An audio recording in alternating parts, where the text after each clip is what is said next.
Hello friends, welcome back to my channel. আশা করি তোমরা সবাই খুব ভালো আছো আর আমিও আছি। তো চলো বেশি কথা না বলে আজকে দিনটা স্টার্ট করি।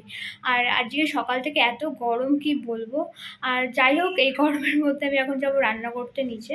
আর সকাল থেকে দেখছি হচ্ছে ওই নিচে রান্নাঘরের যে বোর্ডটা ওটা মানে খারাপ হয়ে গেছে।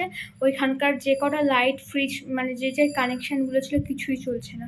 তো যাই হোক, আমি এখন যাই নিচে গিয়ে দেখি কি রান্না করা যায়, কারণ শুনতে আবার খাবে, খেয়ে আবার বেরোবে। আজকে সকালে খাবো হচ্ছে, এখানে আম কেটে নিয়ে এসছে আর এই যে মুড়ি রয়েছে প্যাকেটে। এই আমটা আজকে না খেলে আর মানে হয়তো খারাপ হয়ে যেতে পারে, বাপি সেই পরশুদিন এনে দিয়েছে। আর খাওয়া দাওয়া করে নিয়ে নিচে চলে যাব রান্না করতে। এখানে আমি ভাত বসিয়ে দিয়েছি, ভাত প্রায় হয়েই গেছে। করব আলু বরবটি ভাজা, সেটাও কেটে রেখে দিয়েছি, জল দিয়ে রেখে দিয়েছি। ডিমের অমলেট, তো ওকে বলেছিলাম ডিম নিয়ে আসতে, ঘরে বেশি ডিম নেই আর দুটোই আছে, আর এই দুটো মানে চারটে। একটু এখন করব আর দুটো রাত্রে করব। করব হচ্ছে মুসুরির ডাল। তো আমি রান্নাটা করে নিই, করে উপরে যাই, তারপরে গিয়ে তোমাদের সাথে কথা বলছি। আর শুন, তো এখন এসে ফিউজ উড়ে গেছিলো এই ঘরের, সেটা ঠিক করে দিয়ে গেল, তারপরেই আলো আসলো। এইদিকে আমি তো ডিম রান্না করব ভেবেছিলাম, তো তারপরে দেখছি আবার মাংস নিয়ে এসছে। তো এখন চটপট করে সব কিছু কেটে কুটে নিলাম, আর এখন মাংস করব। তাও ডাল আর করব না, যেহেতু মাংসটা একটু ঝোলঝোলই করব সেই জন্য। আর এখন উপর তো আমি একেবারে স্নান টান করে নিয়েছি, কারণ রান্না করতে গিয়ে পুরো ঘেমে গেছে, আমার ভালো লাগছিল না শরীরটা। তো ভালো, আমি একেবারে স্নান করে নিয়ে উপরে যাই। তো স্নান করে আসলাম, এবার খাওয়া দাওয়া করব। খাওয়া দাওয়া করে নিয়ে দুজনে মিলে বেরোবো, যাবো হচ্ছে ওই বাড়িতে। আমাকেও আবার নামিয়ে দিয়ে ওখান থেকে চেপে বগুলায়, ওর ওখানে আবার খেলা আছে, ওটা নাইটে, ও হয়তো রাত্রে ওই বাড়িতে ফিরবে। তো যাই হোক, খাওয়া দাওয়া করে নিই।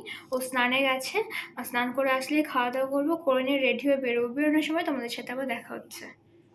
খাওয়া দাওয়া করে একেবারে ব্যাগটা গুছিয়ে নিয়েছি, আর এখন আমরা বেরিয়ে যাব ওই বাড়ি যাওয়ার জন্য। আর অনেক কিছু নিয়েছি, ব্যাগটা বিশাল ভারী হয়ে গেছে, কি বলবো তোমাদেরকে।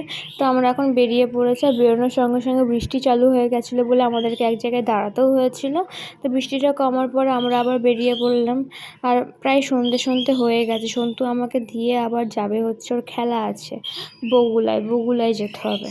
তো এটা পরের দিন সকালে, কারণ ফোনটা সন্তু নিয়ে চলে গেছিলো আর প্রচণ্ড বৃষ্টি হচ্ছিল। আমরা তো ভেবেছিলাম লোকজন আসবে কি করে কে জানে। তো যাই হোক, টাইম মতন বৃষ্টিটা থেমে গেছিলো, খুব ভালো লাগলো। আর এই দেখো বাড়িতে প্যান্ডেল হয়ে গেছে, আর এখানে দেখো মাছ কাটছে, কাতলা মাছ বাড়িতেই কাটছে। অন্য সময় বাইরে থেকে কাটিয়ে নিয়ে আসা হয়, এবার হচ্ছে বাড়িতেই কাটানো হচ্ছে। তো আর এখানে দেখো মাংস ধুচ্ছে, মানে সব চলে এসছে রাঁধুনিরা। এরা কালকে রাত্রেও এসেছিলো, এসে কিছু সবজি টবজি, পটল চিংড়ি মানে এসব কাটাকাটি করে দিয়ে গেছে। আর এখন এসছে সকালে টিফিন হবে।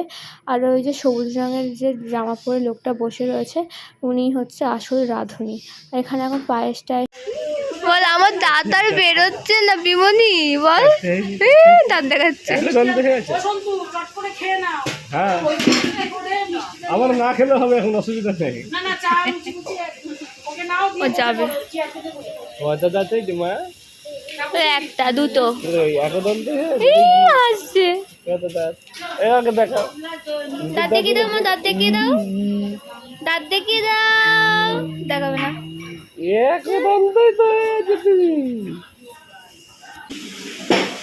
ঠিক নিয়ে নেবে একটা, দেখো। এক এক করে সব আত্মীয় স্বজন আসা শুরুও করে দিয়েছে। আর এদিকে দেখো আলু পিসি চলে এসছে।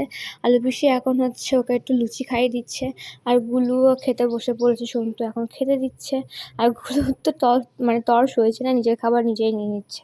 আর এদিকে এই যে মেজো পিসিরাও চলে এসছে, এসে সকালে টিফিন করে নিচ্ছে।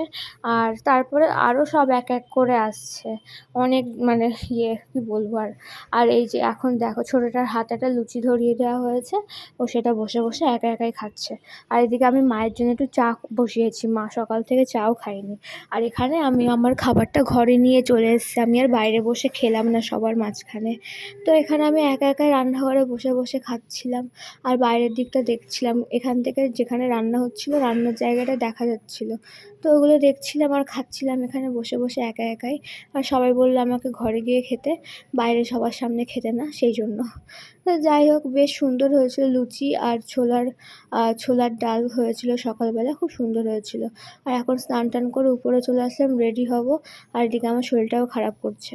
আর এদিকে দেখো সব কিছু ছড়িয়ে ছিটিয়ে নিয়ে বসে পড়েছে রেডি হওয়ার জন্য। রেডি হয়ে নিচে এসে দেখলাম বাইরের গেটটা এরকম সাজিয়েছে, আর ভেতরেও ভালোই সাজিয়েছিল, কিন্তু আমার সাথে অন্যরকম কন্ট্যাক্ট হয়েছিল। আর এটা আমার ফাইনাল লুক। মানে আমার সেদিনকে খুব একটা ভালোও লাগছিল না নিজেকে, নিজেরই ভালো লাগছিল না সেজেগুজে। তো যাই হোক, এবার ভেতরে যাই, চলো কে কে এসছে দেখাই। এই যে দিদি এসছে, সমু এসছে, পিসি এসছে, অনেক, মানে তোমরা তো সবাইকে চেনো না। তো যাই হোক, এখন খেতেও বসে পড়েছে। আর তোমরা মেনুটা দেখে নাও, মেনুতে কী কী আছে, অনেক কিছু ছিল মেনুতে। আর খাওয়া দাওয়ার পর এখন বেরিয়ে পড়েছি, যাচ্ছি হচ্ছে আশ্রমে, ওকে নিয়ে একটু ঘুরতে।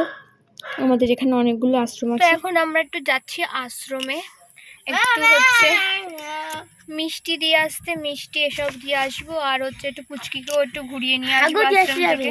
সব মন্দিরে তো ঝুলন বসেছে, এদিকে দেখো এই মন্দিরেও ঝুলন বসেছে। আমি আর গাড়ি থেকে নামিনি, কারণ আমার ভালোই লাগছিল না একটু শরীরটা। তো সন্তুকে দিয়ে পাঠিয়েছিলাম ফোনটা, যে ভিডিও করে নিয়ে আসার জন্য।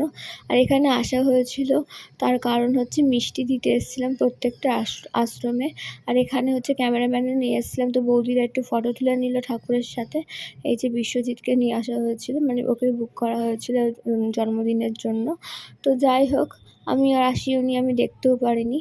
এই ব্লগটা এই অবধিই থাকলো। যদি তোমাদের ভালো লেগে থাকে লাইক শেয়ার কমেন্ট করো, আর সাবস্ক্রাইব করতে কিন্তু একদমই ভুলো না।